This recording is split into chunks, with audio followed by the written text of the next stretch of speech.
Hey everyone, कैसे हैं आप लोग। चलिए आशा करते हैं कि आप लोग बहुत अच्छे होंगे।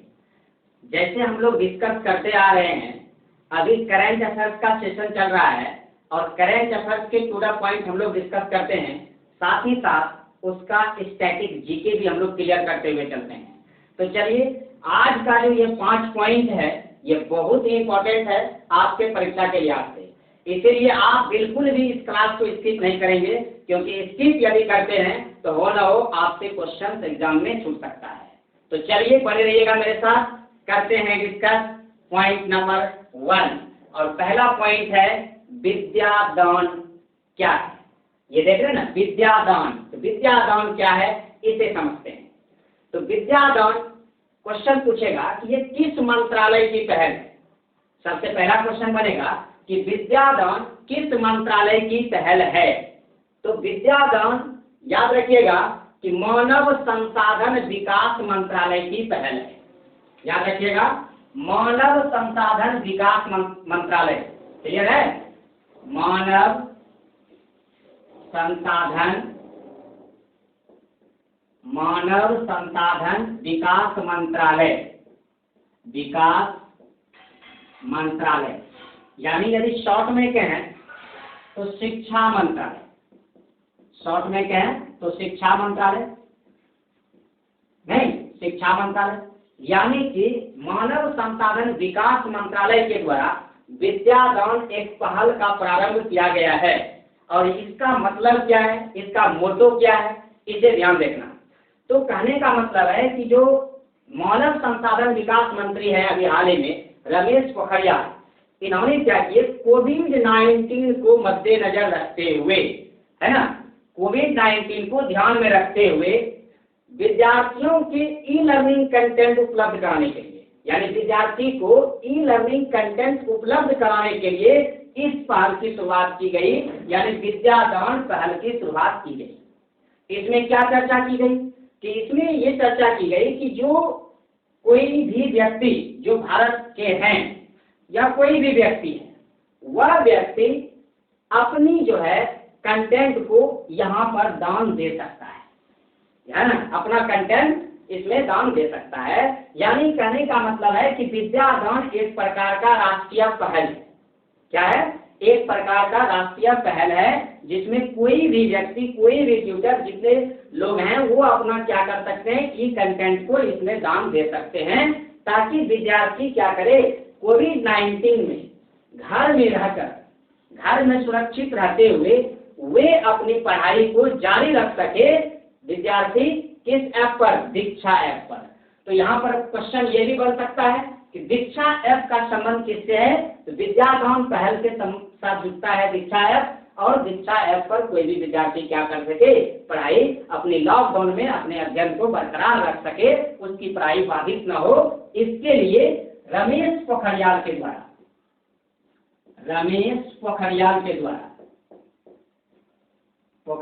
द्वारा, यानी कि शिक्षा मंत्रालय अभी किसके पास है, रमेश पोखरियाल के पास है, जिसे आप शॉर्ट में HRD कहते हैं। HRD नहीं, HRD मतलब ह्यूमन रिसोर्सेज डेवलपमेंट, यानी ह्यूमन रिसोर्सेज डेवलपमेंट मंत्रालय अभी रमेश पोखरियाल के पास है, और वही जो है शिक्षा मंत्री हैं, और इन्हीं के द्वारा विद्यादान पहल का शुरुआत किया गया है। अब बात आती है शिक्षा मंत्रालय का, नहीं, ह्यूमन रिसोर्सेज डेवलपमेंट का। तो इसमें 1-2 क्वेश्चंस और आते हैं, एक अंतरिम मंत्रिमंडल में और एक जो है, एक अंतरिम मंत्रिमंडल में पूछेगा, एक स्वतंत्र भारत के लिए पूछेगा। तो अंतरिम मंत्रिमंडल में शिक्षा मंत्री, याद रखिएगा, अंतरिम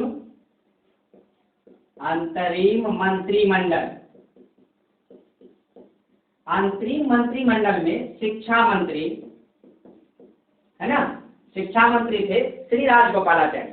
याद रखिएगा, कौन थे, श्री राजगोपालाचारी थे, क्लियर है। साथ ही साथ स्वतंत्र भारत के प्रथम शिक्षा मंत्री, याद रखिएगा, ये भी क्वेश्चन पूछ लिए जाते हैं एग्जाम में, स्वतंत्र भारत के प्रथम शिक्षा मंत्री, स्वतंत्र भारत के प्रथम शिक्षा मंत्री थे मौलाना अबुल कलाम आजाद। याद रखिएगा, मौलाना अबुल कलाम आजाद। मौलाना अबुल कलाम आजाद ये थे स्वतंत्र भारत के प्रथम शिक्षा मंत्री। तो याद रखिएगा, विद्या दान पहल का प्रारंभ क्यों किया गया है, यानी कोविड-19 को मद्देनजर रखते हुए, ताकि जो है विद्यार्थी क्या कर सके, लॉकडाउन में घर पर रहकर अपनी पढ़ाई कर सके, किस ऐप के माध्यम से, दीक्षा ऐप के माध्यम से। क्लियर है, चीजों को आपने समझा। चलते हैं अम्बुबाची मेला। अम्बुबाची मेला क्या होता है ये ध्यान दीजिएगा। पॉइंट नंबर 2 क्या कहता है, अम्बुबाची मेला। अम्बुबाची मेला, जैसा कि नाम से आप समझ रहे हैं, यह एक मेला है, मेला लगता है। कहाँ लगता है, तो असम के गुवाहाटी जिले में, और कहाँ, कामाख्या मंदिर में। याद रखिएगा कि अम्बुबाची मेला भारत के, देखिए क्वेश्चन जो इसमें बनेगा, अम्बुबाची मेला भारत के किस राज्य में हर साल आयोजित किया जाता है। नहीं तो आप आंसर में कहिएगा असम, यानी कि हर साल 21 से 25 जून तक, हर साल 21 से 25 जून तक अम्बुबाची मेला का आयोजन असम के गुवाहाटी में कामाख्या मंदिर पर किया जाता है। समझ गए। अब बात आती है कि भाई इसको क्यों हमने लिया, इसको क्यों पॉइंट नोटेट करवा रहा हूं मैं आप लोगों को, क्योंकि ये अभी चर्चा में है। कोविड-19 की वजह से इसका जो है इस साल जो है इसका आयोजन स्थगित कर दिया गया है। इस साल इसका आयोजन नहीं किया जाएगा। समझ रहे हैं ना चीजों को, इसका आयोजन इस साल नहीं किया जाएगा, इसका आयोजन अगले साल किया जाएगा। इसी वजह से यह सुर्खियों में आया, चर्चा में आया अम्बुबाची मेला। और अम्बुबाची मेला जो है कामाख्या मंदिर पर आयोजन किया जाता है। अब बात आती है भाई कामाख्या मंदिर, चलते हैं कामाख्या मंदिर, ये अम्बुबाची मेला असम। सबसे पहले तो राज्य पूछेगा, क्या कहिएगा, असम कहिएगा। असम में कहाँ कहिएगा, तो गुवाहाटी कहिएगा। क्लियर है, असम में कहाँ कहिएगा, तो गुवाहाटी कहिएगा। अब ये कहाँ मनाया जाता है भाई, कामाख्या मंदिर। कामाख्या मंदिर नहीं, कामाख्या मंदिर पर आयोजन किया जाता है। जब बात आती है कामाख्या मंदिर का, तो कामाख्या मंदिर नीलांचल पहाड़ी पर स्थित है। That is very important question. कहाँ स्थित है, नीलांचल पहाड़ी पर। याद रखिएगा, कामाख्या मंदिर कहाँ स्थित है, नीलांचल पहाड़ी पर।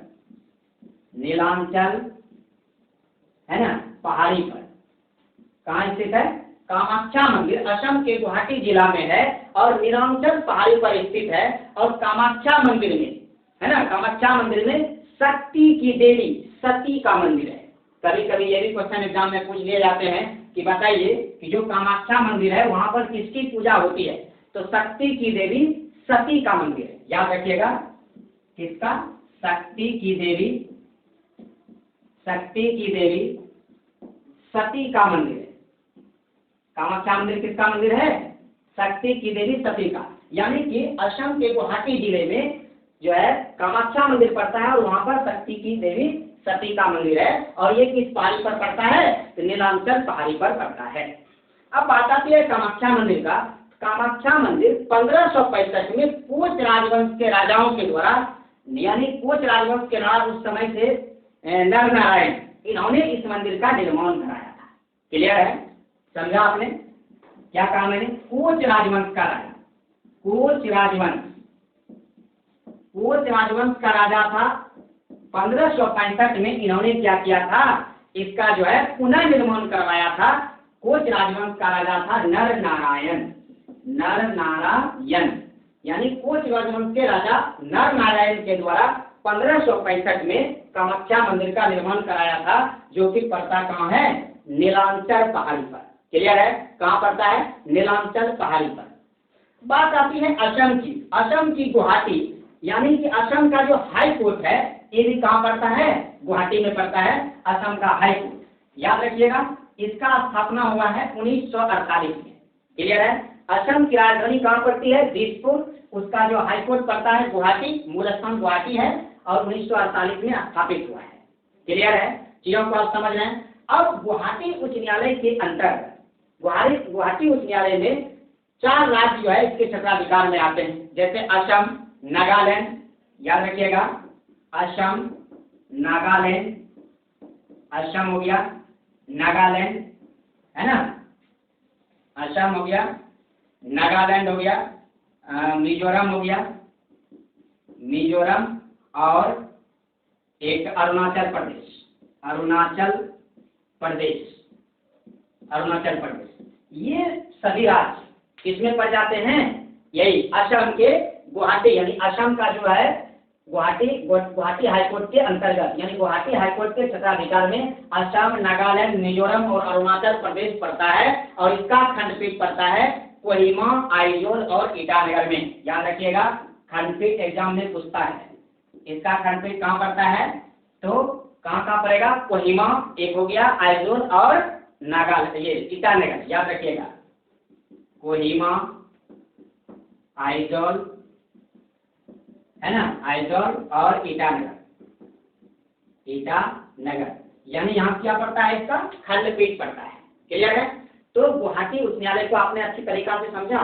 असम से संबंधित एक और क्वेश्चन याद आया, वह भी पूछता है एग्जाम में कि 2020 में गणतंत्र दिवस के परेड में सर्वश्रेष्ठ झांकी का जो पुरस्कार मिला था वह भी किसे मिला था? असम को ही मिला था। क्लियर है? सर्वश्रेष्ठ झांकी का पुरस्कार किसे दिया गया था? असम को ही दिया गया था। याद रहेगा। साथ ही साथ 2020 का गणतंत्र दिवस परेड याद रखिएगा। साथ ही साथ एक अभ्यारण्य होता है देहिंग पटकाई अभ्यारण्य। याद रखिएगा, देहिंग पटकाई पक्षी अभ्यारण्य। देहिंग पटकाई पक्षी अभ्यारण्य भी कहाँ पड़ता है? असम में पड़ता है। अब बात कर रहे हैं असम का, तो असम का अभी मुख्यमंत्री सर्बानंद सोनोवाल है। कौन है? सर्बानंद सोनोवाल इसके सीएम है। याद रखिएगा, सर्बानंद सोनोवाल इसके सीएम है। साथ ही साथ इसके गवर्नर कौन है? जगदीश मुखी है। इसके गवर्नर हैं जगदीश मुखी। इसके गवर्नर कौन है? इसके गवर्नर हैं जगदीश मुखी। समझ रहे ना चीजों को? चलते हैं पॉइंट नंबर 3 पर। पॉइंट नंबर 3 आपको क्या कहता है? आस्था मित्र। आस्था मित्र क्या है इसे समझते हैं, है ना। तो आस्था मित्र कर्नाटक के मुख्यमंत्री के द्वारा चलाया गया एक मोबाइल ऐप है। क्लियर है? आस्था मित्र क्या है? एक मोबाइल ऐप है जिसका शुरुआत किसने किया? कर्नाटक के मुख्यमंत्री के द्वारा किया गया। ध्यान दीजिएगा, कर्नाटक के सीएम के द्वारा आस्था मित्र ऐप का जो है प्रारंभ किया गया। आस्था मित्र ऐप, समझ रहे ना? आस्था मित्र ऐप का प्रारंभ किया गया। अब ये आस्था मित्र ऐप होता क्या है? वर्तमान में हम यदि बात करें तो कोरोना महामारी को देखते हुए कर्नाटक के मुख्यमंत्री ने कोरोना महामारी को देखते हुए, कोरोना महामारी की स्थिति को देखते हुए जरूरतमंद लोगों को आवश्यक चिकित्सा सलाह और मार्गदर्शन कराने के लिए आस्था मित्र ऐप लॉन्च किया गया कर्नाटक के सीएम के द्वारा। क्लियर है? किसके द्वारा किया गया? कर्नाटक के सीएम के द्वारा। यह जो आस्था मित्र ऐप है इसे इंफोसिस के बीएनपी, क्लियर है? याद है? इंफोसिस के बीपीएम के द्वारा बनाया गया है। याद रखिएगा, कर्नाटक के मुख्यमंत्री के द्वारा इसे प्रारंभ किया गया आस्था मित्र। और आस्था मित्र क्या है? एक मोबाइल ऐप है।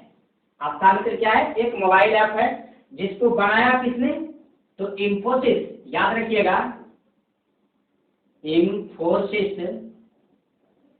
है ना, इंफोसिस बीपीएम के द्वारा इसे बनाया गया। किसको? आस्था मित्र ऐप को।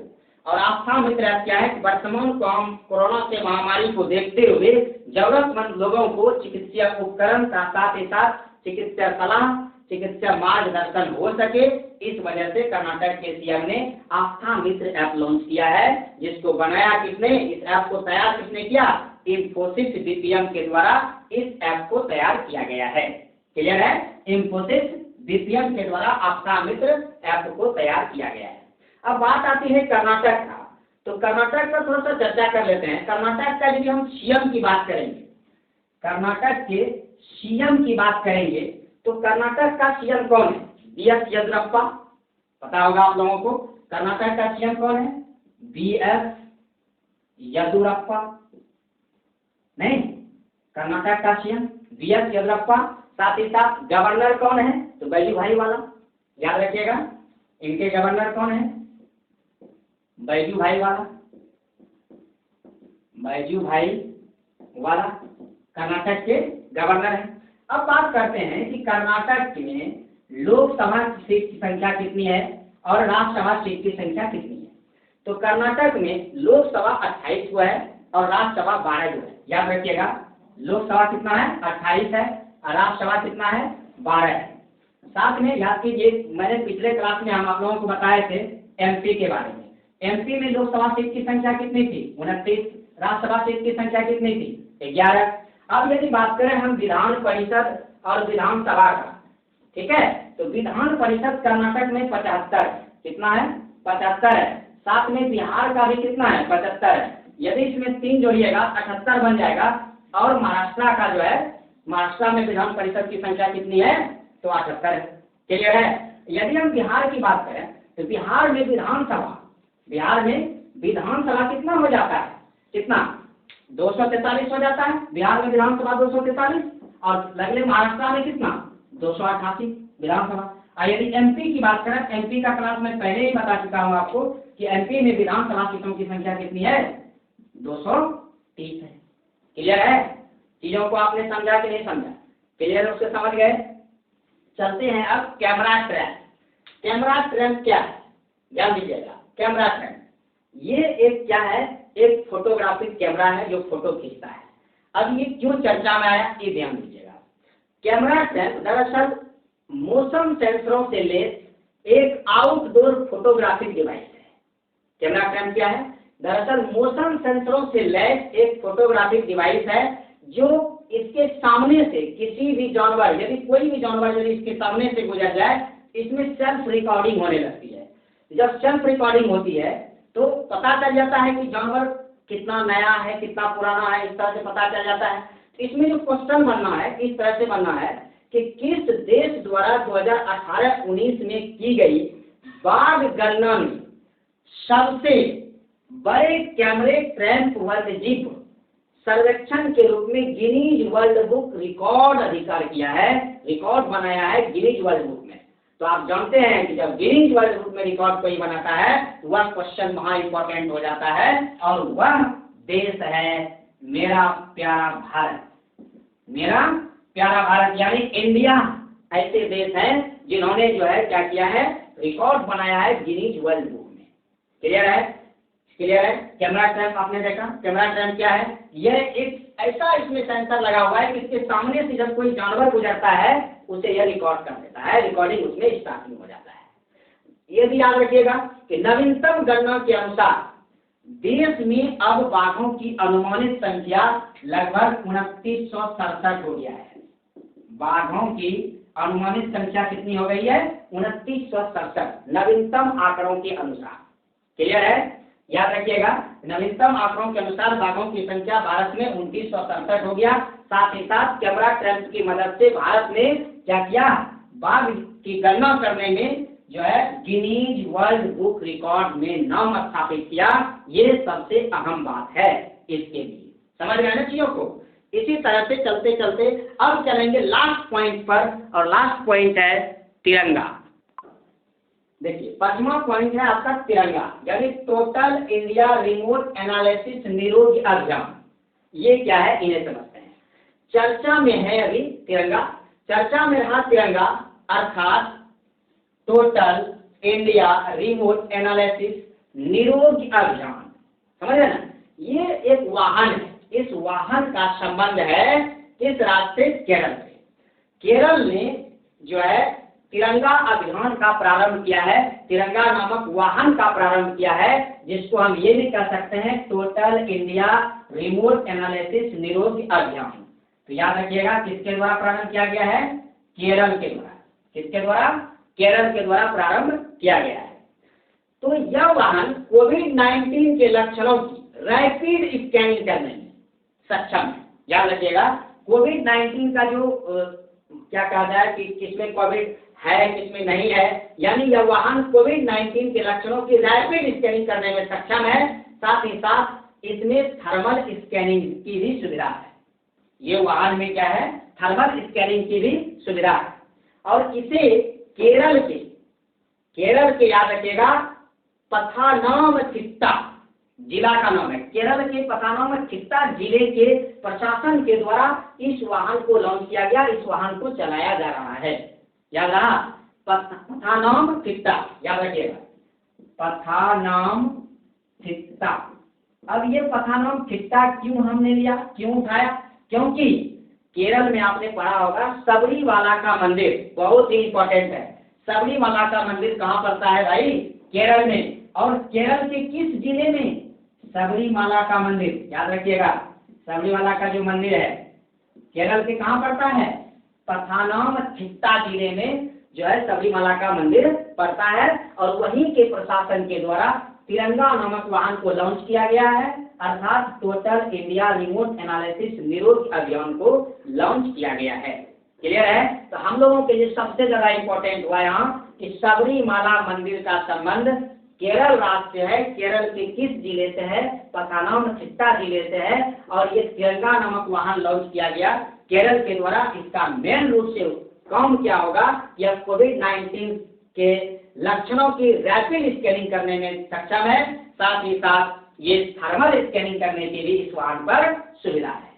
तो चलिए, आज का क्लास आपके लिए था यही, और फिर मिलेंगे नए क्लास में नए अंदाज के साथ। तब तक के लिए खुद सुरक्षित रहिए, लोगों को सुरक्षित रखिए। जय हिंद, जय भारत।